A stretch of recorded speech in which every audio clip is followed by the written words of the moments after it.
ज्या केंद्रातून संपूर्ण शहराला पाणी जाते, तिथेच जर मृत्यूचा सापळा असेल, तर प्रशासन झोपले आहे का?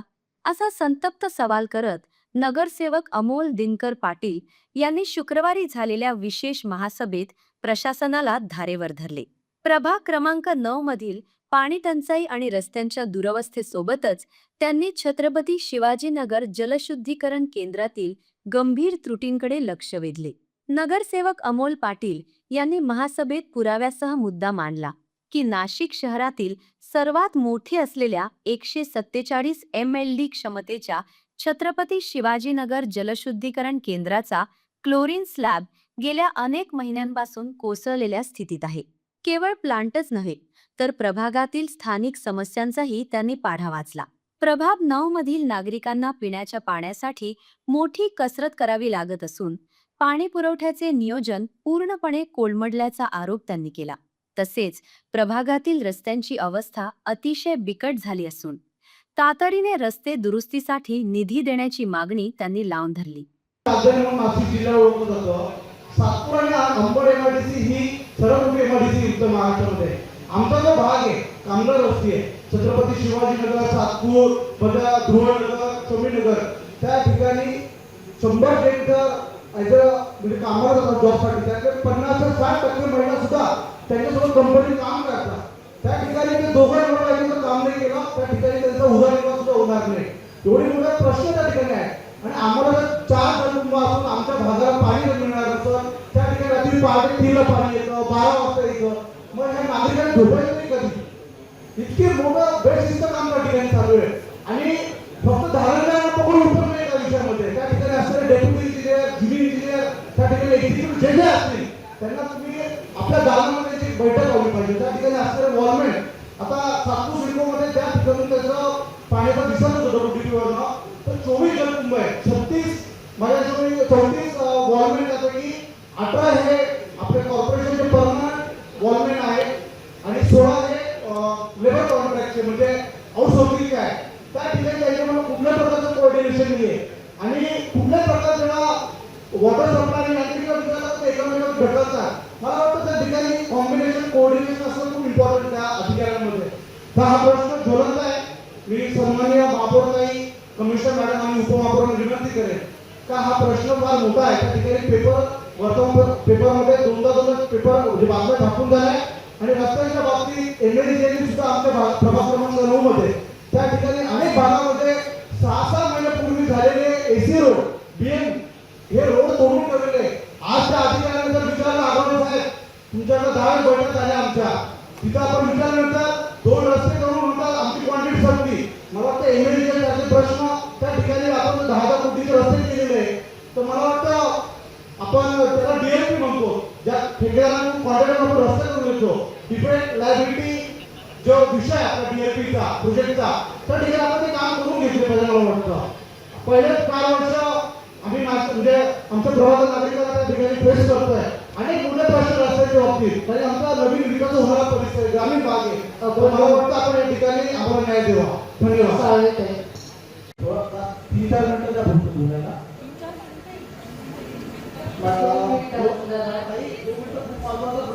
नाशिक शहरात सर्वात मोठा कॅपॅसिटीचा असणारा डब्ल्यूटीपीचा वॉटर ट्रीटमेंट प्लांट आहे तो आमच्या प्रभागामध्ये आहे.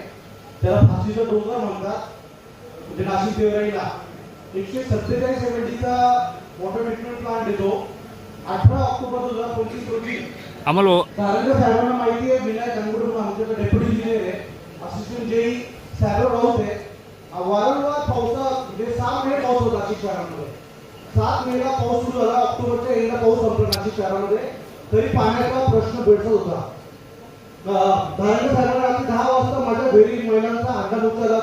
आपल्याला माहिती आहे आमच्या इथे 2 टाइम जनता दरबार भरत असतो. त्या ठिकाणी बघा का हे काय फक्त स्टंट टाकी नाही आहे, एवढे अर्ध फाटे तक्रारीचे आमच्याकडे आहे. तुम्ही यांना कधी वेळ करायचं होता फोन लावून पाण्याचा आधी प्रश्न तुम्ही विचारू शकताय.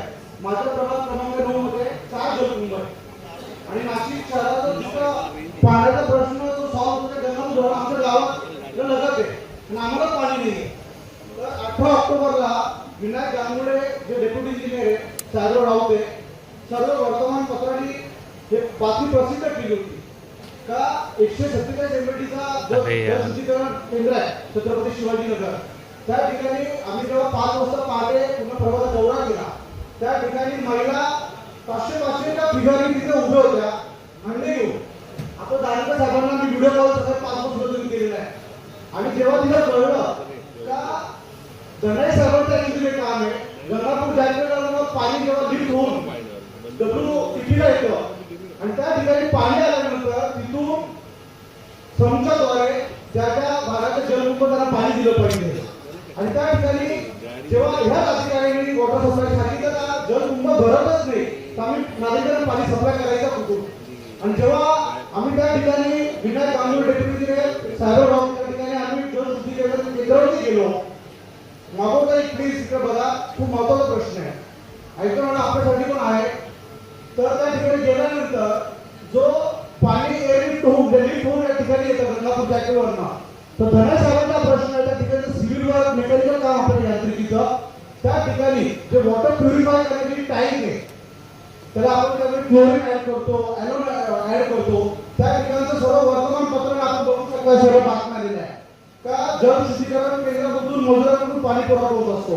जल केंद्राचे अधिकारी नगर शिवाजीनगर जल शुद्धीकरण केंद्र बडी लापरवाही, लोक आक्रोश, अशा अनेक पेपरला बातम्या आल्या होत्या. तर त्या ठिकाणी आज 6 महिने होऊन गेले उपमहापौर साहेब, तरी पण आजपर्यंत जो वॉटर ट्रीटमेंट प्लांटला तिथं क्लोरीन ऍड करतो 147 एमएलडी म्हणजे 14,70,00,000 पाणी 135 लिटर प्रमाणे प्रत्येक माणसाला पकडलं तर 11 लाख लोकांना पाणी जे वॉटर म्हणजे आपण त्याला प्युरिफाय करतो त्या टाकीचा स्लॅब हा पडून दिलेला आहे. त्याचा इतकं म्हणजे एक सिंगल 50 किलोचा माणूस जरी त्याच्यावरती गेला तर टाकी पूर्ण कोसळू शकते. आता ती धनाचा पूर्ण प्रश्न आहे, याच्यावरती आपण काय तोडगा काढलेला आहे. वारंवार वर्तमानपत्रांनी सुद्धा बातम्या आपल्या पेपरला फ्लॅश केलेल्या आहे. अद्याप तिथं अजून कुठल्याही प्रकारचं काम नाही. 11 लाख लोकांना तुम्ही राम भरोसा पाणी देणार आहे का? जिथं म्हणजे काम करा ना, तिथून पाणी द्यायचं नंतर गंगापूर जॅकेटवर नाही रॉ वॉटर पाणी लोकांना सप्लाय करा. जर तुम्हाला क्लोरीनची टाकी बनवायला तर वर्ष लागणार असेल मंजुरीला, तर हे राम भरोसे चालणार आहे का? हे मला उत्तर हवं मॅडम. महापौर नाही धनाई साहेबांना तो पूर्ण प्रश्न माहिती आहे, धारणकर साहेबांना माहिती आहे. धारणकर साहेबांनी सांगितलं की जर आम्हाला WTP पाणी देत असेल तर पाणी द्यायचं कोणाला? जर तिकडनं पाणी जलकुंभांना जात नाहीये तर मला वाटतं राम भरोसे काम चालू आपण बघू शकता की त्या टाकीचा स्लॅब पूर्णपणे कोसळून गेलेला आहे. 147 एमएलडीचा सर्वात मोठा कॅपॅसिटी असताना WTP आमच्या भागामध्ये.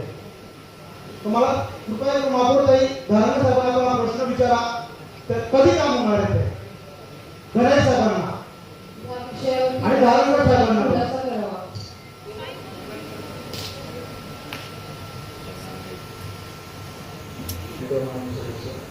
शिवाजीनगर जलशुद्धीकरण केंद्राच्या बाबतीतला क्लोरीन कॉन्टॅक्ट टँक जे आहे त्याचा स्लॅब याबद्दल सन्मान्य सदस्यांनी जो प्रश्न विचारलेला आहे, तर ते अमृत योजनेअंतर्गत ते कामाचा त्याचा समावेश आहे. आणि ते काम जे आहे ते महानगरपालिकेच्या आपल्या पाणी पुरवठा वितरण विभाग सातत्य विभागात करायचं. जलशुद्धीकरण केंद्राच्या आवारातील सर्व प्रकारचे सिव्हिल दुरुस्त्या जे आहेत ते आपल्या पाणी पुरवठा वितरण विभागाने करण्याचा त्याबाबत आपण रिपोर्टद्वारे कळवलेलं पण आहे. त्या कंपनीमध्ये सर्वे केल्यानंतर काम चालू आहे. आणि वापरते त्याची बोर्ड तर पाण्यामध्ये क्षार किती आहे त्याची ऑक्टोबर विजिट झाल्यानंतर ऑगस्ट महिन्याची लास्ट डेट होती, म्हणजे चेक केली होती. आणि त्यानंतर सुद्धा त्या ठिकाणी आम्ही जेव्हा गेलो संबंधित अधिकारी पण सोबत होते. मजुरांकडून जे लेबर ब्रिगेड वरती ठेवलेले जे लेबर्स आहे त्या ठिकाणी अधिकाऱ्यांची नेमणूक झालेली आहे. त्या ठिकाणी टेक्निकल अधिकारी लागतात, तर तिथे ते पाणी मजुरांकडून सोडलं जातं. तुम्ही त्यांना विचारा तर प्रश्न तेव्हा जो दिवाळीच्या पूर्वी झाला त्या ठिकाणी 2 वर्ष कुठल्या अधिकाऱ्याची विधी झाली होती, तिथे सर्व मजूर सांगत होते कुठल्याही प्रकारचे सिक्युरिटी गार्ड तर नसतात. तर मला वाटतं एवढा मोठा 170 एमएलडीचा जो कॅपॅसिटीचा असणारा WTP आहे या ठिकाणी आपलं बारीक लक्ष असलं पाहिजे. WTP जो प्रभाग 9चा एक मोठा मुद्दा इथे सांगितला की पूर्ण नाशिकच्या WTPचं सगळ्यात मोठा WTP हा फाशीच्या डोंगराच्या इथे आहे. त्याचा सिक्युरिटीचा खूप मोठा इश्यू इथे आहे.